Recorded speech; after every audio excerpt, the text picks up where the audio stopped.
Hi there, welcome to our series of videos on theory of change, and today we're going to be learning what makes a good theory of change process.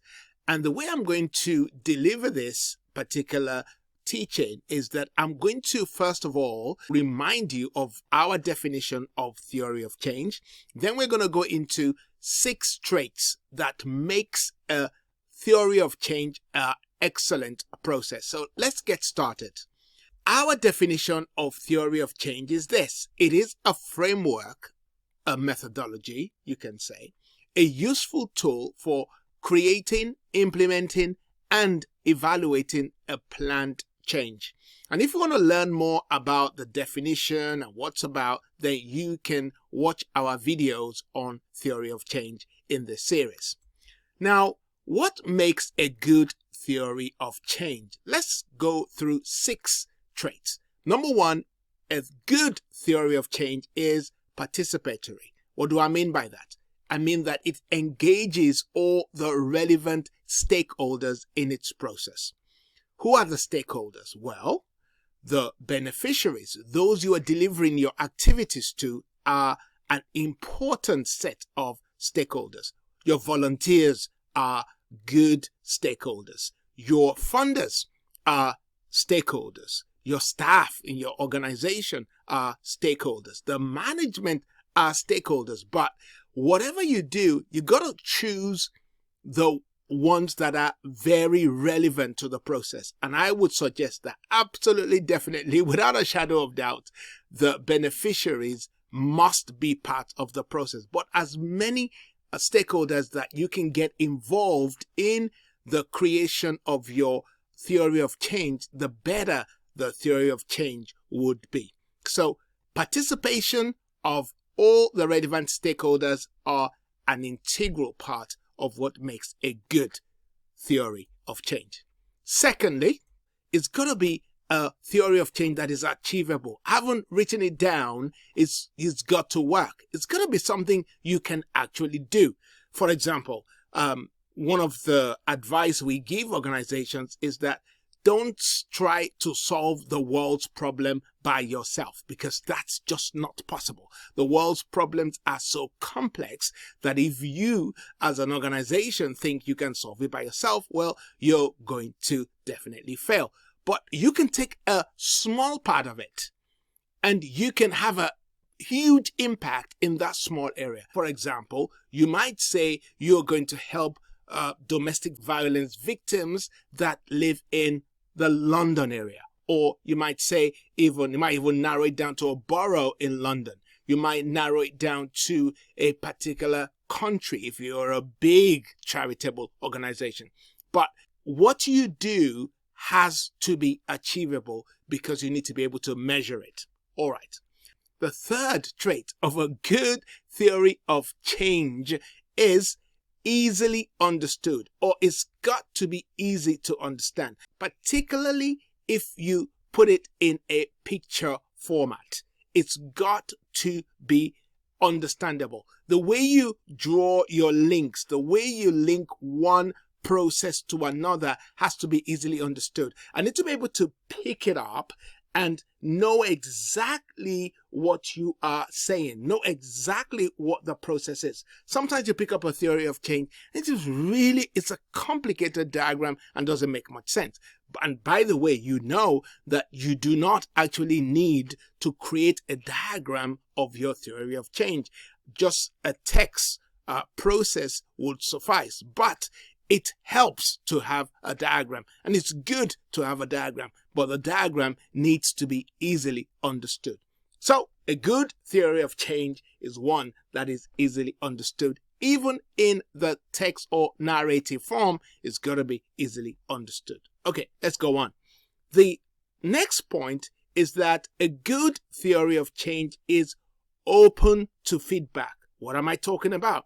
It's open to both positive feedback and negative feedback. When you go to evaluate or get data from your beneficiaries, you might find out that some of them maybe will be giving you negative feedback. And it's easy for you to shut it down or to frame your questions in such a way that all you're going to get is either positive feedback or neutral feedback. And you don't want that. You want to get both negative and positive feedback, as well as get a neutral feedback if you must. But it's always good to get a negative feedback if it's there to be spoken of. Why? Because when people speak up about what they did not like in relation to your process, or what they did not enjoy about your activity, at least then you have the opportunity to change it. Because if you do not get the feedback, you'll have no opportunity to change what's not working. Okay, so that's why you need to be open to feedback, both positive and negative. And of course, if your beneficiaries or stakeholders tell you the good work you're doing, when they reaffirm the good work you're doing, then it means that you can ensure you continue to deliver on what's good in your processes. Okay.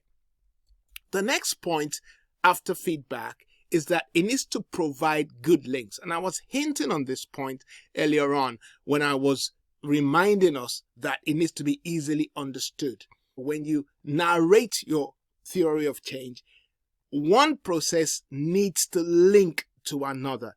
For example, if you're saying, well, we are going to deliver certain number of activities, and those activities should produce a certain outcomes, and that outcome should result in a particular type of impact, then it needs to link to each other.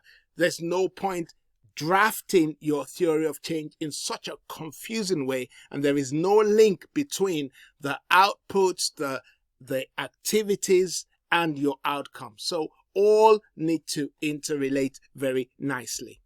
And then finally, a theory of change needs to be useful. Perhaps I should also say it needs to be used by the organization. There is no point in spending all that time evaluating your processes and then you fail to conduct reviews or you fail to utilize what you have learned over the period of generating the data. That's just a waste of resources right there, because to evaluate an existing activity is going to be very time consuming and financially consuming too. So you need to ensure that you use that information, whether it's a case of using that information to reinforce your activities and your processes to your staff within your organization, because some theory of change could be used within the organization, or perhaps you're going to use it to communicate better with your stakeholders, or you're going to use it to communicate with your funders, you're going to use it to communicate with society where you're located, but it needs to be used. There's no point creating it, and this happens a lot. We go out, we generate data, we do a review, and then we just put it in the drawer and it never comes out again. That would not be a useful way of working. So a good theory of change is one that is useful. Okay. Thank you so much for watching this video. Do subscribe to our channel, but before you do that, book your 15 minutes free consultancy session with one of our consultants to see how we can help you further with your own theory of change. Also, you can contact us to see when we're running the next theory of change workshop, or check out our website, which is schoolofsocialsustainability.org. I'll say that again, schoolofsocialsustainability.org. Thank you so much, and I'll speak to you soon. Bye-bye.